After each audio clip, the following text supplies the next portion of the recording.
र त्यसपछि अब हामीले अध्ययन पनि गर्नुपर्छ। र अर्को कुरा भनेको चाहिँ household family life is meant for gratifying the senses provided it is performed with the charitable disposition of a mind. Retirement from a household life is meant for penance. So हाम्रो चाहिँ जुन पनि गृहस्थ आश्रम छ, गृहस्थ आश्रममा हामीले कामहरू गरेर हैन पैसा सङ्कलन गरेर भगवानको सेवा पनि हामी लगाउनु पर्छ।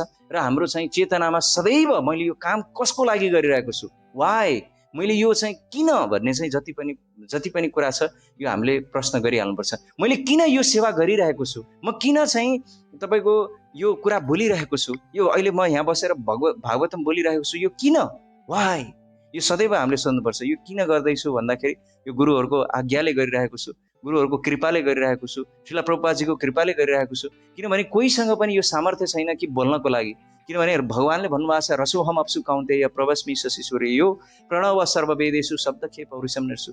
जे पनि हामीलाई यो तागत, यो शक्ति, यो कसले दिनुभएको, भगवानले दिनुभएको। यो कसले दिनुभएको त भन्दाखेरि गुरुजनहरूले दिनुभएको। त्यही भएर चाहिँ यो वाइ भन्ने चाहिँ हामीले सदैव सोध्नुपर्छ। कहिले पनि समस्या आयो, वाइ, यो चाहिँ हामीले प्रश्न गरिहाल्नुपर्छ। कहिलेकाहीँ चोट पुग्छ होइन, कहिलेकाहीँ गाह्रो हुन्छ, तर सदैव यो सोध्नुपर्छ कि वाइ, किन।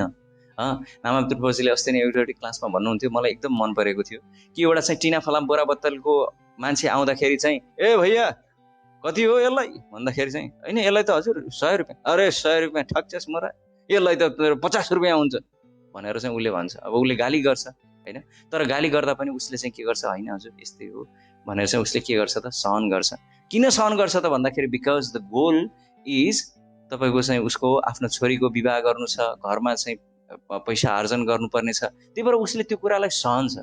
त्यही भएर हामीले पनि जहिले पनि वाइ भन्दाखेरि चाहिँ बिकज अफ श्रील प्रभुपादजीको लागि, वाइ बिकज फर कृष्ण, भगवानको लागि। यो चाहिँ हामीले सदैव यो चाहिँ सोचिराख्नुपर्छ कि म के को लागि गरिरहेको छु भन्दाखेरि म भगवानको र गुरुजनहरूको सन्तुष्टिको लागि गरिरहेको छु। सो त्यही भएर पनि हामीले यो कुरा चाहिँ हामीले बुझ्नुपर्छ कि जुनसुकै ठाउँमा भए पनि